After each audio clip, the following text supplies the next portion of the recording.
How did the New Year's Eve there in Pickle Hollow go?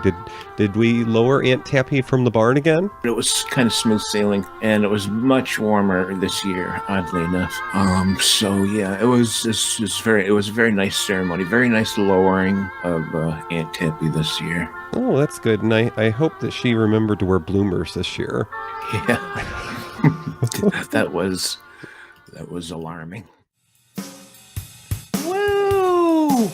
Hey, it's me, Gertie, from the concession stand. Tonight's show asks the question, what happens when a domestic from the roaring 20s meets with an meets with an untimely death and becomes a guardian angel to a single-parent family from 60 years later, ? You get a mid-80s sitcom starring bewitched Dick Sargent. Cue the intro. What do you get when you take a dash of the silver screen? A pinch of the golden oldies, and a smidgen of streaming. It's time for Matinee Minutiae with your hosts DJ and Toppie. Hello, fine folks of Univaz. Welcome to the Marionette Theater on this fine evening. Good evening. Take your seats. We hope that you had a good new year. And to start the new year off right, you are joining us for our episode number 7. And just as the number 7 suggests, there's a little bit of heaven in this. Oh, hey, that's pretty good, DJ. And, just like the theme of New Year's where everyone is talking about getting a new start on things, well, tonight's show is all about a TV show where people have a new start on things. So this is a 1984 sitcom, as our showgirl suggested there, starring Mr. Dick Sargent from Bewitched. And this is about a domestic, a maid named Ethel.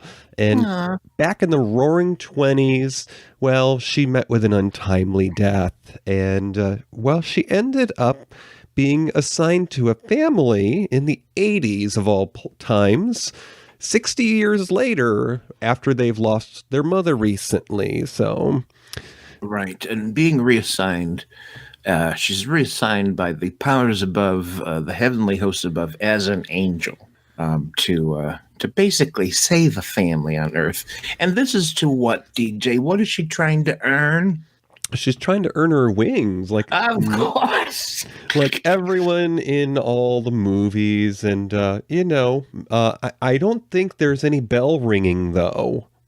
Oh no. That's right. Yeah, that was probably copyrighted. They couldn't do it. I'm certain. So let us just give our listeners a taste of this rare gem, because this was the first TV show of its kind, because unlike a lot of shows that were meant for network TV like ABC, NBC, this was Jane Fonda's, at the time, husband, Ted Turner's attempt to have his own original programming. At the time, he launched Turner Broadcasting, TBS. And, besides reruns, his showcase at the time was his baseball team that he owned, the Atlanta Braves. And he wanted to give folks something to watch besides the baseball games and the reruns. So, ergo, Down to Earth was born. And for those of you who haven't caught the show, we're going to go ahead and play the theme song from that.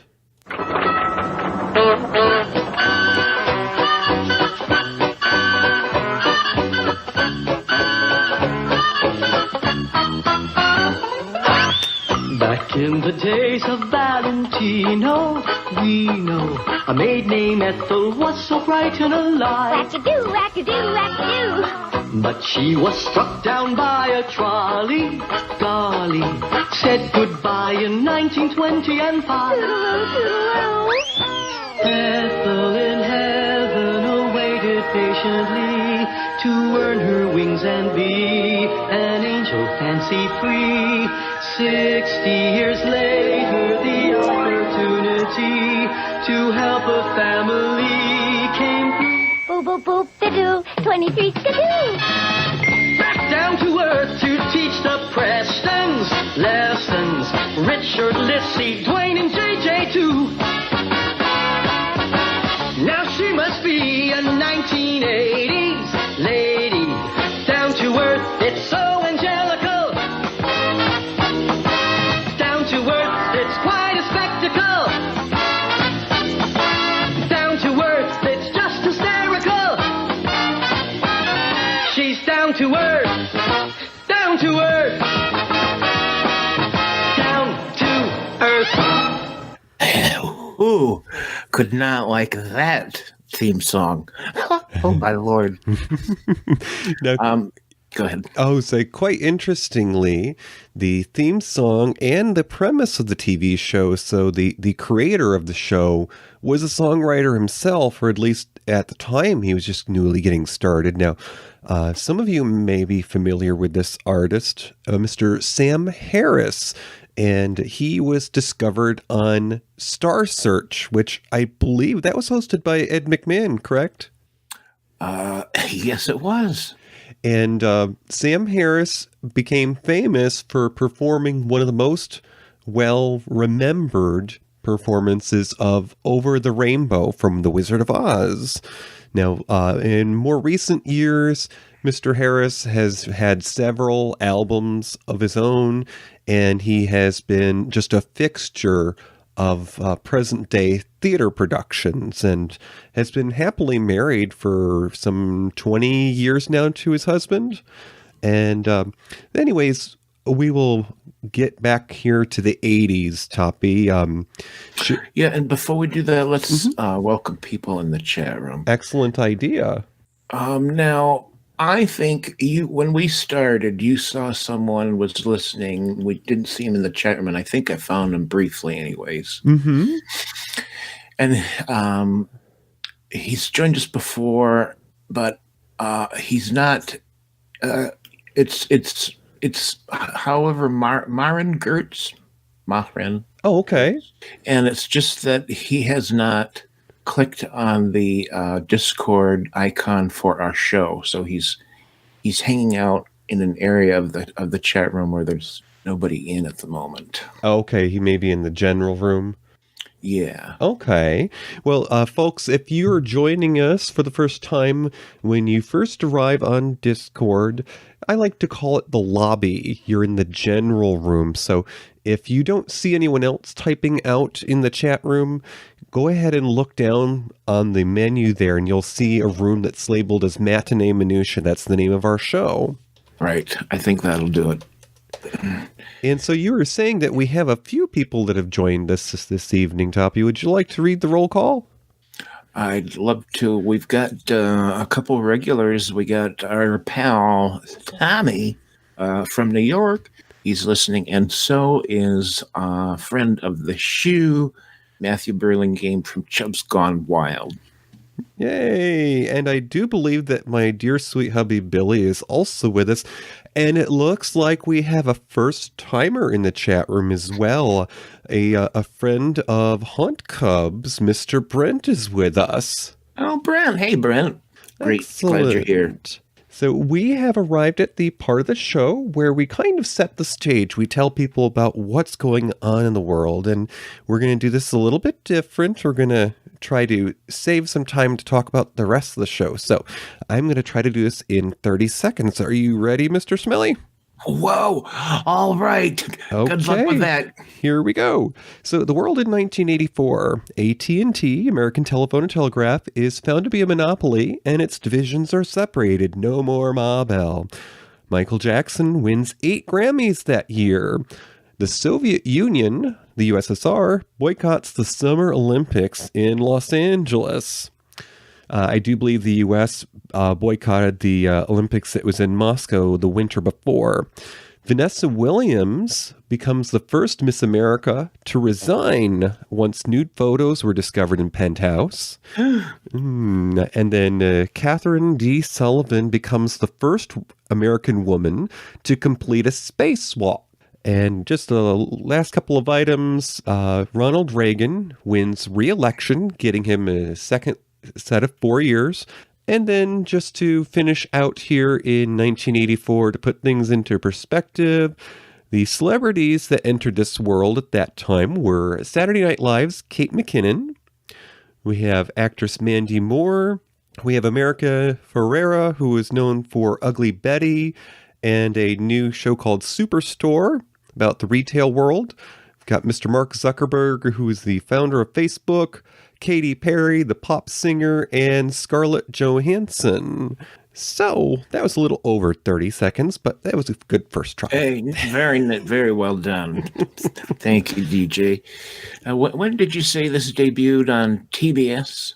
It was in 1984. Now, I'm not sure the time that year, because again, this was not network television, which normally has a set season of, either a fall premiere when school goes back in session or a spring. So it is entirely possible, because it's very popular for new shows to be premiered during the summer as a replacement for a rerun.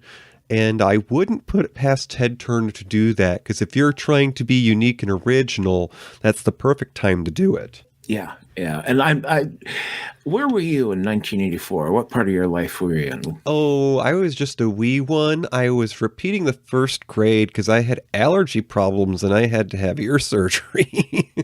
All right. But I don't think I caught it that very first year that it was out. It may have been a few years later, because I think TBS didn't have that many original programs in its early days, so they tended to rerun it even after it was in its initial run. Mm-hmm. That's what I was going to say. Now you selected this. You knew about the show. I certainly did. Yeah. And it was a favorite of mine to watch with my father. And because, quality time in my house with the family was when dinner was done and you got to watch TV. And of course, as a kid, you didn't get to choose what was on the TV. And you were lucky if it wasn't something like the news. But so we have a period of time when new programming was being created that wasn't intended for network TV. So sometimes they took some risks. They created shows they knew wouldn't necessarily fly with ratings. And of course, they got big sponsors. Now, I did a little bit of digging, and this show was produced by a company calling themselves the Arthur Company. And who paid the bills in those days was the giant product company, that makes your dish soap and possibly your hand lotion, Procter & Gamble.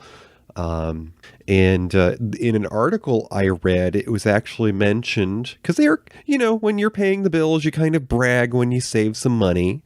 This executive at Procter & Gamble kind of bragged in a 1984 newspaper article, and I found this in an article featured in the home state of the lead actor on the show. When it started off, it was the father character of Richard Preston. That's right, DJ. You mentioned Dick Sargent was in the show, and I watched the first couple of episodes, and I said, "Excuse me, there's no Dick Sargent anywhere to be seen." And he came along. I guess you would call it the second season. Yeah, and that begs the question, because I was hard pressed to find out what happened that Dick Sargent joined the cast. But going back real quick, Procter & Gamble basically bragged because they were saving lots of money. They took the production out of Hollywood, out to the hills, and they actually ended up filming at a church-owned location. Not sure how that came to be. But yes, after the first season, Dick Sargent joined the cast. And, It's one of those things where you have to wonder to yourself, because you can't really find the info out there. Did Dick Sargent originally audition for the role?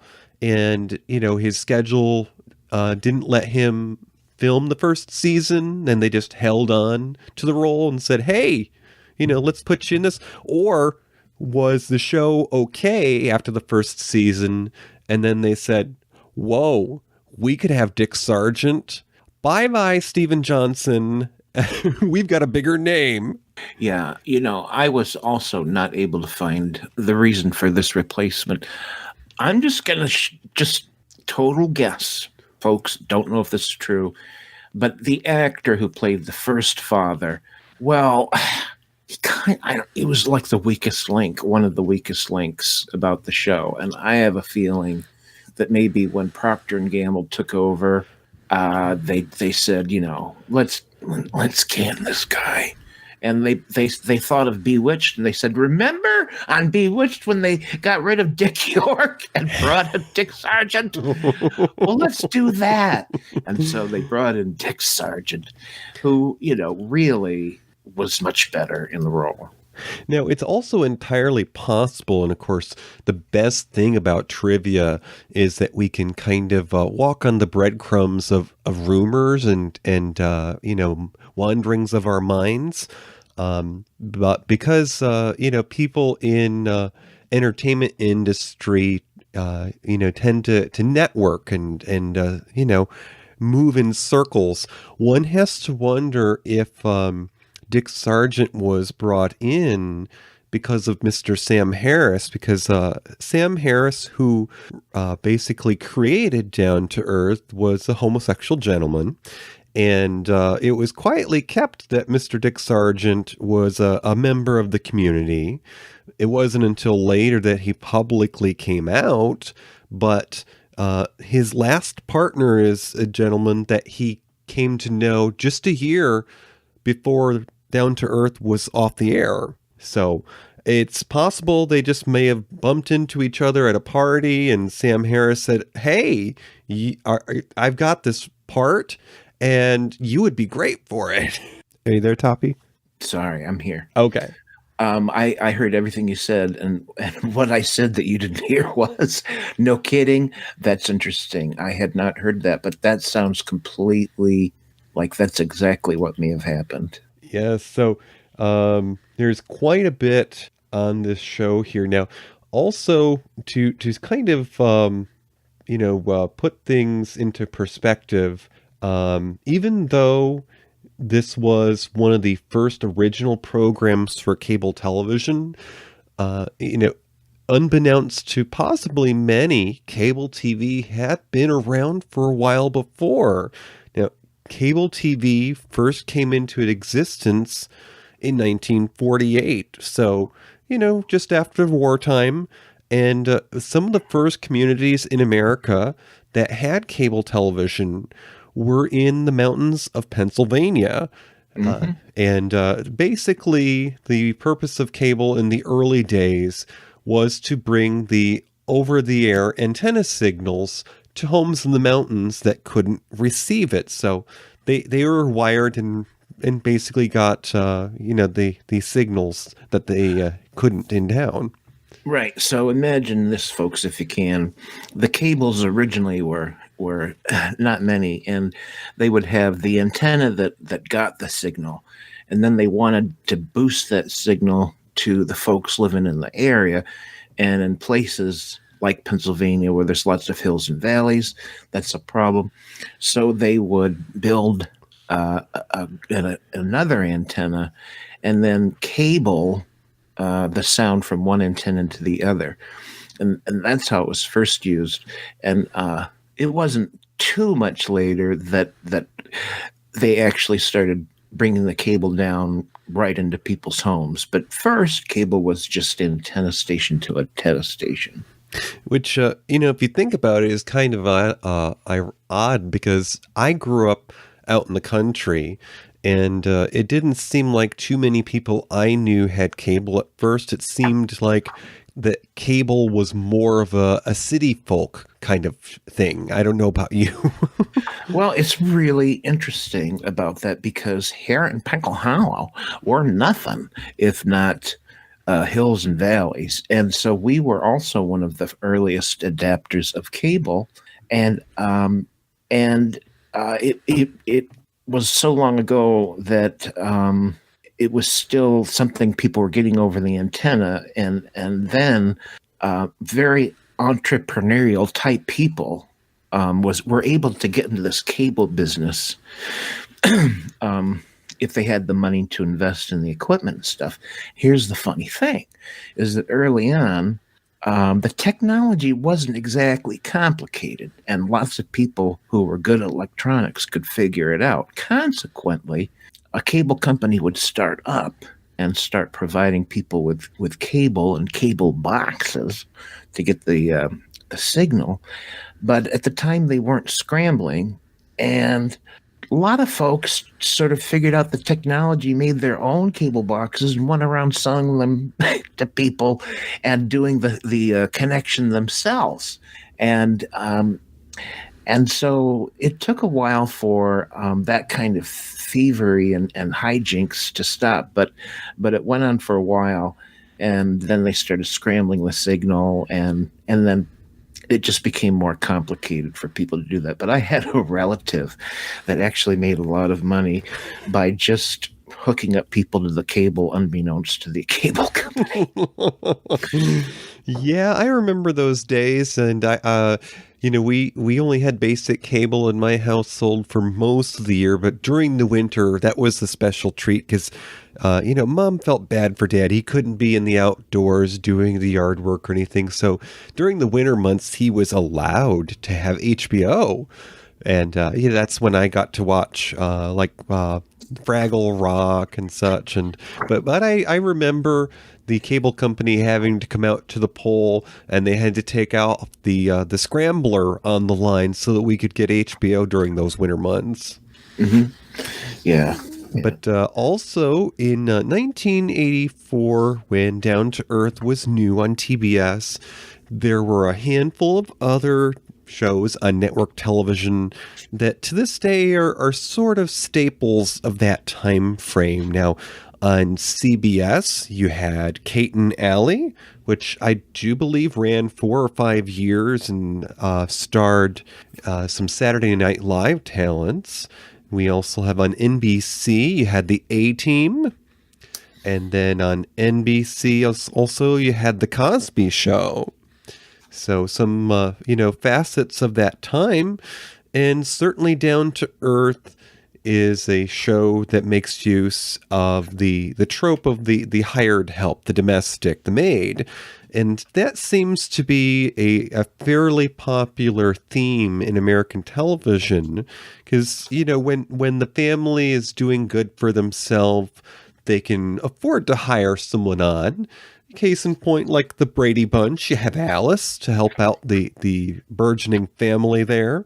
But also, in some of the other shows over the time that featured domestics, we had Give Me a Break in the 80s. There was also Different Strokes, and one of my personal favorites, Mr. Belvedere. And there was Who's the Boss with the ever handsome and kindly aging Tony Danza. Yeah. And, before the 80s, there were shows like Hazel. You also had Family Affair, The Ghost of Mrs. Muir, and then there was Maude.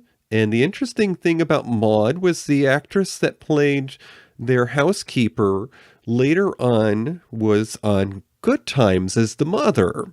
Uh-huh. And also, of course, the Jeffersons. All right. Sounds good. And I just mention a couple of the other cable shows that were coming around the same time as Down to Earth. And that was a shoe called Tush. It was a late night sketch comedy and had comedian Bill Tush in it. There was something called Starcade, and it was something called The Catlins. That was sort of a dynasty style soap. There was something called Rocky Road, and a sitcom called Safe at Home. And they were like first run comedy series that were aimed at a family audience. And in the chat room, Spanky B. Arthur S., basically was cable ripping off network TV. And, they really weren't doing anything groundbreaking with these new shows. They were very much of the sitcom nature, with the exception of a couple tries. I just want to say a little bit about Procter & Gamble, because I just found this interesting. And I'll try to be brief here, but I find it fascinating how advertisers started to get involved with programs. And when I'm going to go back to radio as an example, because a radio sort of set the template and came around first. But originally, radio, nobody intended there to be sponsors on the radio. In fact, it was rather controversial that they did come along. A lot of people didn't want them, but the people that were advertising on radio stations were radio manufacturers like Westinghouse. So they were the ones kind of doing commercials because it was their damn station. And they wanted people to buy damn radios. So it made kind of sense. But, after a while, nearly every household had a damn radio. So, what are they going to, they needed to expand how they advertised. And that's how other products came in. And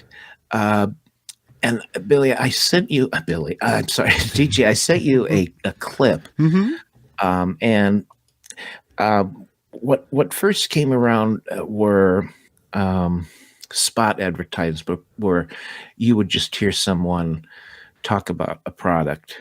And some of the earliest commercials were as long as half an hour. And I am talking about the very earliest days of radio. And what you're going to hear in this is considered to be the very first radio jingle. And jingles became kind of a thing on radio and were used heavily in TV advertisements. And often they were sung, or at least a portion of it was sung. But what you're going to hear now is probably what historians would say is the very first advertising jingle ever heard. Play it. Have you tried Wheaties? They're whole wheat with all of the bran. Won't you try Wheaties? For wheat is the best food of man. They're crispy and crunchy the whole year through. The kiddies never tire of them, and neither will you. So just buy Wheaties, the best breakfast food in the land. So I found that absolutely fascinating. Now, Procter & Gamble is a really old American company. It was founded in 1837, and it specialized in health and consumer products. And they originally basically sold soap and candles. And when the Civil War came around, they were one of the companies that the federal government said, "Hey, please supply us with soap and candles," and they did, and that really certainly helped them. And that's kind of what they did. Now, in 1880, they had a new product, and it was a soap that floated in water, DJ. Huh.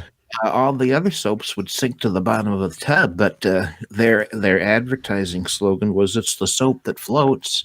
That made it easier to find if you dropped it. Now, and it was called Ivory Soap. I was going to guess the name because I've been told that I'm an old soul and I'm probably too young to know that, but I did know the name of the product. Yep. Well, thank you. So other products that Procter & Gamble came out with was Cresco. which was a shortening made of vegetable oils rather than having your turkey fat sitting around or your bacon fat. And they came out with Tide in 1946, Prowl shampoo in 47. And in 1955, they started selling a little toothpaste that would kind of become a big thing because it was the first one to have fluoride, and they called it Crest. So in the early days of radio, Procter & Gamble got into producing shows to, well, advertise what they had, and it was the sole purpose of it. So a lot of the earliest things Procter & Gamble did were the very first 15-minute long daily serials, of which there were many. They were very popular. There were soap operas. Soap. They were selling soap. And they first were 15 minutes, and then some of them went to half an hour. And, of course, when TV came along, many of the soaps went right over to television. Procter & Gamble was involved in producing these shows way back then. And, of course, in 1984, we find they are the first company to get in on cable and with Down to Earth. And so there you go. That's how they started out. And of course, they're still around. Things you said, DJ, that was kind of interesting was that you said that they, to bring the show in a little cheaper, they weren't in Hollywood. They were doing it somewhere else. Yeah, I think I read that it was Thousand Oaks, California. So it was out in the suburbs.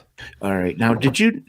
Okay. So maybe it's my monitor, maybe it's because I saw it on YouTube, or maybe this damn studio didn't have really good lights. But was this not dark and not exactly well lit?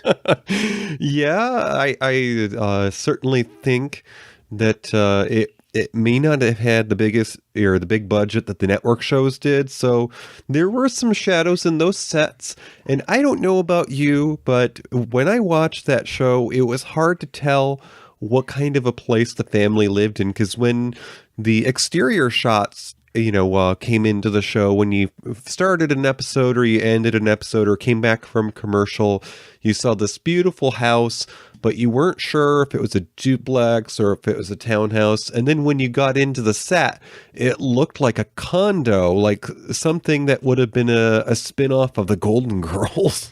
Yeah, exactly. And I swear at night out of the living room set, there was a window that looked like they were in a skyscraper.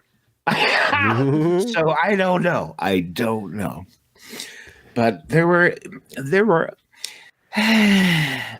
I'll just use the word amateurish. There was an amateur quality, especially before Procter & Gamble took over, that you knew you weren't watching ABC, NBC, or CBS. You just knew it. There was something about the quality that was off, and maybe it was the lighting, maybe just the quality of the show in general. What do you think about that? I absolutely agree. And of course, there were scenes where at least the first actor who played the father, who wore glasses, in just certain angles, you could see the lighting of the set. And if this were a regular network TV program, that probably wouldn't have happened. Yeah, there were a lot of little things just like that made you think, this must be everybody's first time. Mm-hmm. And the acting, I might even say, is kind of along those lines as well, especially that first season. There was just something amateurish about it. Mm-hmm. And wouldn't you say that the older brother, he was just kind of a Michael Keaton ripoff, wasn't he, from Family Ties? I would tend to agree. Now, that actually brings up an interesting subject. The actor that played the older son, whose name was David Kaufman, at the time that Down to Earth was being made, he, like a lot of actors, like the John Hughes films that were supposed to portray teenagers in school. This young gentleman was actually about 23. And before he was on TBS, he had several cameos in his late teens that included Fantasy Island, Simon and Simon, and of course Remington Steele. And that starred Pierce Brosnan, who got to be 007 for a little bit. But afterwards, he mostly worked as a voice actor. So David Kaufman wasn't in front of the camera as himself. He had credits for a animated series, a cartoon, Back to the Future, which is based upon the movies, starring Michael J. Fox and Christopher Lloyd. And this was done in 1991. So, a handful of years after Down to Earth was off the air. But there was 26 episodes, and David Kaufman played the voice of Marty McFly. Are you there, Toppie? I apologize. I did the exact same thing before. Also, I seem to recall this was Dick Sargent's last TV show, I believe. That would stand to reason, yeah, because he died in 94, which was about 7 years after Down to Earth went off the air. And let's see, from what I recall, 12 years after Down to Earth, some folks may not be aware because there was quite a bit of gossip in the community at the time, of course, because he had just recently come out of the closet. And there were a fair number of people in the entertainment industry that it was assumed that so-and-so had HIV or AIDS because of the time frame that, that we were going through at that time during the Reagan administration. But what actually had happened was Mr. Sargent was diagnosed with prostate cancer.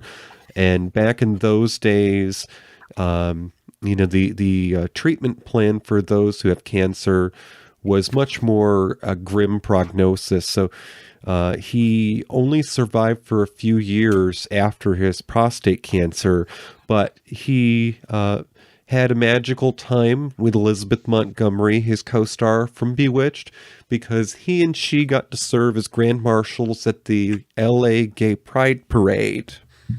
Mm-hmm. Also, I believe that the fact that he was sick is what caused him to come out, and he knew that there were rumors circulating about him, and he did not have AIDS, and he decided, well, I'm going to go out there because everyone thinks that if you're gay, you get AIDS and die, and I don't want people to think that I've got AIDS and I'm dying from AIDS, so I'm going to make the press release, hey, I'm gay, and no, I don't have AIDS, and I've got cancer, and I think that was why he came out. Yeah, he wanted, and of course, that's a theme in more recent years too. If you, come to the public yourself prepared and use your own words, then people can't spin it. And certainly in that time, with the AIDS epidemic being at some of its scariest time, absolutely, he wanted to nip that in the bud. But Matt Spanking B. Arthur in the chat room was talking about the star that played the daughter on the show. The character's name was Lissy, and the actress's name was Kyle Richards. Now, she was 15 years old when Down to Earth was being produced, and she had previously starred in 19 episodes of Little House on the Prairie. And she also had occasional TV appearances after she was on Down to Earth, and she starred later on in the 90s, she starred in 21 episodes of ER, the show that had George Clooney. That's right. And for those folks who haven't seen it, I think it looks like the only person in the chat room who may have seen this is Spanky. But just summarize the show. What was it about, DJ? Certainly. So this maid who met with an untimely death comes back to Earth as sort of a guardian of this family who's recently lost her mother. Now, Of course, just as with a lot of 80s shows, they go over themes of gender issues. Like the daughter, Lissy, she's always protesting one thing or another in school. But Ethel, the maid, she ends up filling in for that motherly role. She helps her make decisions about fashion and about dating. And then, of course, you have the other characters, which you've got Dwayne, the oldest son, and she helps him out with dating. But basically, she fills in for the mother role, and she from time to time, she is visited by, kind of her supervisor. And this character changes throughout the run of the show. We have Lester Luster is the name of one of her supervisors, and Right. And these other characters are also angels. yes, that's important to note, because since Ethel herself, the maid, is an angel, she's not earthly, so she can actually spontaneously appear in a scene, and they actually make use of that from time to time. In one episode that I watched, the oldest son was deciding that he was going to try to make it in the family business. He was answering phones at his dad's real estate office, and he decided that he was going to try to sell a house. Well, he gave him the wrong address. He gave his own home address by mistake, and they had to scare off the people who came to see the house. So Ethel conspired with her supervisor, and he appeared in the fireplace as the severed head of the previous owner. Nah. But that just played into some of the interest of the occult and certainly spirituality that seemed to be popular in those days, because the wife of the couple that was viewing the house walked around the place almost a little possessed, and she was trying to call out to the spirits like it were a seance. Mm-hmm. Yeah, and it had bewitched elements, like ding, the angel would appear and disappear, and that was an element they used.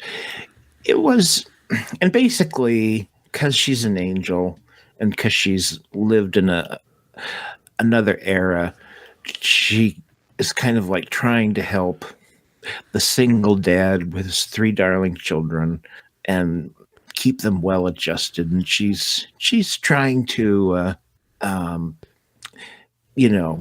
help the family to earn her wings ultimately. Now, what do you think of the actress that portrayed the angel? Well, it changed a few times, but the first guy there, I can't remember the name of the actor there, but Ethel. Oh, Ethel. Okay. It's quite interesting to note that she is an American actress. She's actually from Pennsylvania. The actress that played Ethel, let me get to her name here, was Carol Mansell. And I don't know if it was just the time period that she was supposed to be from. Since she was from the 20s, she was supposed to act sort of out of place. And that's some of the appeal of the show, is that, she plays innocent, not knowing about this thing or that thing. Like at one point she goes to learn how to drive a car, and she says to the guy, "Don't you have to crank it up first?" Yeah. But Carol Mansell, I thought she played the role fairly well. In some way, I thought she was English just because of the way she portrayed the character. Now, I'd be interested to see if she was putting on a voice to do that character.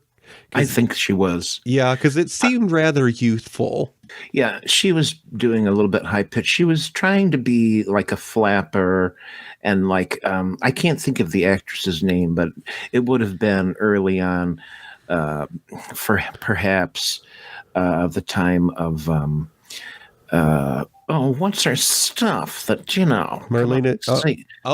Mae West. Yeah, she was trying to be an actress of that age. Mm-hmm. And she kind of, if the thing was in black and white, they were trying to give her a flapper look, and she kind of had these pursed lips that you would have seen in silent movies, actresses of the time. So they were trying to do that with her. And yeah, I think she was making her voice a little high pitched, just to sound cuter or something. Right. Now there were many moments throughout I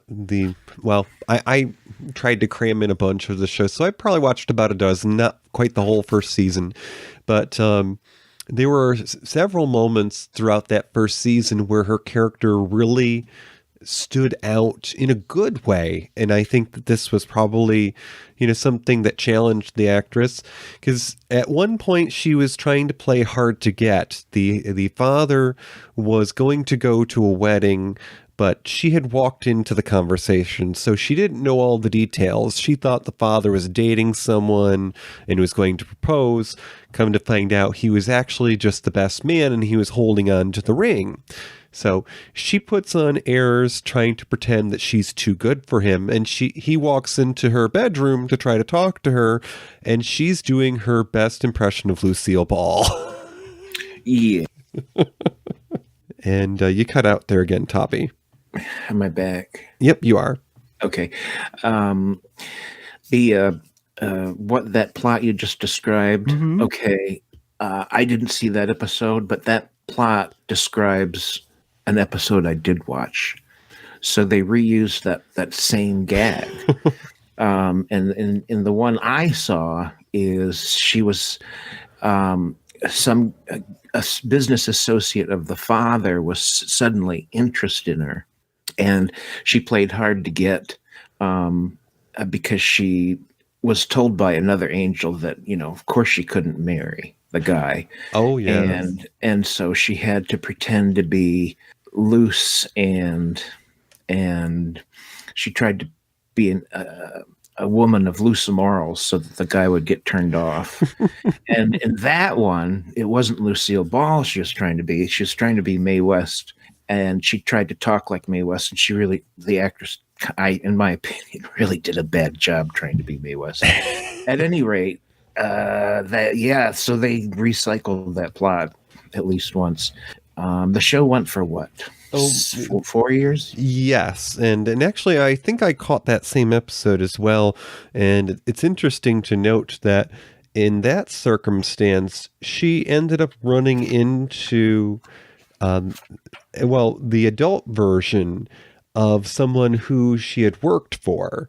And this particular person had been a child when she was serving a family back in the 1920s. So she had to be careful. Otherwise, he was going to put two and two together and realize that she was out of place and out of time. Yeah. In general, this show, you just put the amateurishness of it aside. It was kind of cute. And it had a kind of a naivete or innocence to it that was appealing. And that actress, okay, maybe she couldn't do a good Mae West, but she was pretty appealing. And in general, I would say it was kind of a cute show. Yeah. Not the most sophisticated thing you're ever going to lay eyes on, but it was kind of cute. And, I think that they sort of played it safe because, as I suggested with the history of television, there's sort of been a fascination with the hired help in, American sitcoms. So if they were going to have a TV show about a family, well, sure, you could have the maid like every other TV show, but let's put a modern twist on it. She's not just any maid. She's been, assigned as a guardian angel. Right. Also, I think, like today, cable has gotten so much bigger and has, gone on to make much better shows and more elaborate shows than this. But this was the first of its kind. But I have a feeling it went for 4 years because it wasn't a network show and it didn't need to garner the ratings that something on CBS or NBC would get, because this show certainly would not have survived right on network TV. Yeah. And so it it helped it that it was a cable show, and they kept it around, obviously, because it must have been doing okay. Mm-hmm. And it didn't need to get the ratings that a network show would get. Yeah, and I would tend to think that if I could choose, or if I had to say something that I would like to have seen more of in that show, I would like to have had them explore more of her past. Now, she, in the later parts of the show, had a new supervisor from heaven that ended up being an ex-fiance from back in the 20s. Yeah. So certainly they had to explore things from their pasts there. But I would have liked to have had her run into more figures that were part of her past life so that she had to try to, masquerade, or maybe she found out what happened to her family, or, had to avoid reconnecting with her family in the present day. Right. Also, this is the impression I got, is that the father certainly didn't know she was an angel, but didn't at least the youngest kid know? I think that the only person in the family, in the beginning at least, that knew was the youngest son, JJ. Yeah, that's what I thought too. And I think it may have something to do with the innocence of youth. The idea is supposed to be that it was something that was clear to him because he hadn't become an adult yet. He wasn't jaded and he could see the truth. Mm-hmm. Oh, also, your hubby, Billy, posted something in the chat room that I'm going to read, but it's an article about the show, and one of the reasons that Billy points out is that they weren't in Hollywood; they were outside of Hollywood. Is that they didn't have to have union workers, and they were in a building owned by the Seventh-day Adventist Church. Who I can only assume somebody went to them and said, "Look, this show's about angels. See, we got religion." And I can just imagine the dollar signs flashing in Ted Turner's eyes. It's a tax write-off. We're using a church. Who knows? Who knows? Yeah, and again, I have no idea why the original production company either quit or got dumped, and that Procter and Gamble took over. But it improved technically quite a bit under Procter and Gamble. I almost want to say that by the time they got involved, they maybe really did have a studio audience. Because at first it was so obvious they didn't really have a studio audience. But I almost want to say that at least by the second year, they really were filming in front of a live audience. Mm-hmm. So I don't know. That first season, they had a laugh track that was so horribly fake.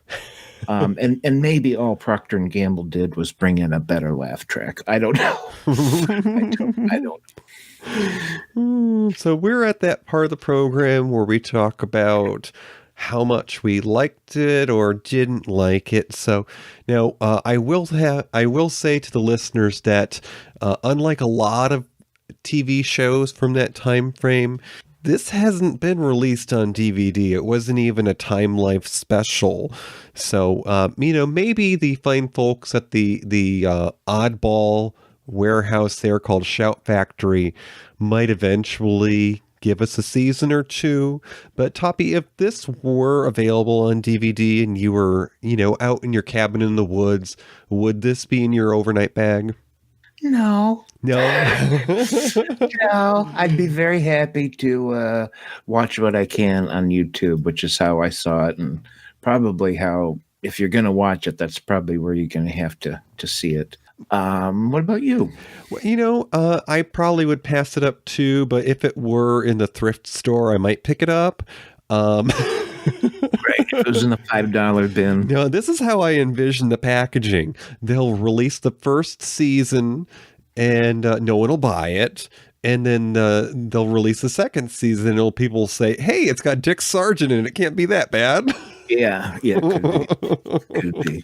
I guess maybe that's what part of down to earth appealed to me is I feel that being the youngest of 4 kids in this my family, I related with being an old soul. Mm-hmm. Yeah, I think if someone told me, that DJ, he's kind of an old soul, I would say, you know what, you are right. You are right. And I mean that in a good sense, by the way. If you're ready, we're going to go ahead and set things up for next time, which our next episode will be on Friday, January 18th. So in 2 weeks at 9 p.m. right here on Univaz. That's right. Yeah, shake those coins. Ooh, what do you got for us there? All right. Let me open up the capsule. There we go. Okay, that's what I thought it was, DJ. I thought it would be kind of fun because Mary Poppins has resurfaced. Mm-hmm. That makes me think of Dick Van Dyke. And that made me want our next movie to be Chitty Chitty Bang Bang. Oh, excellent. I loved that film. I recall it very fondly. As a matter of fact, for years and years, I thought it was a damn Disney movie. Of course, it's not, but it's certainly in a Disney frame of mind. So, yeah, next time, Chitty Chitty Bang Bang. Okay, and as luck would have it, sir, I have a copy, so when you come by Chateau Starsage, we can view that on the big screen. Oh, good. Children, I've got toys. Children. See the frightening or what? No kidding. All right, folks, have a good evening, and thank you for joining us. Say goodnight, Gracie. All right. Good night, Gracie. And thank you, Billy, Tommy, Spanky Bjorther, and anyone else who we don't see out there listening. Thank you for listening. And thanks for the folks being here live in the chat room. Thank you for listening to Matinee Minutiae. Our program is live every other Friday at 9 p.m. Eastern. Go to univazpods.net. Click the tower for streaming audio. Enter Discord for our chat room. You can find this show wherever you listen to podcasts. Find us on Twitter at Matinee Minutiae. Join our Facebook group or visit our webpage at matineeminutia.com. Have an idea for a future show or just want to message us? Email us at matineeminutia@gmail.com. I have a voice. I have a voice. You have a voice. You have a voice. We have a voice. We have a voice. Unique voices in podcasting. univazpods.net.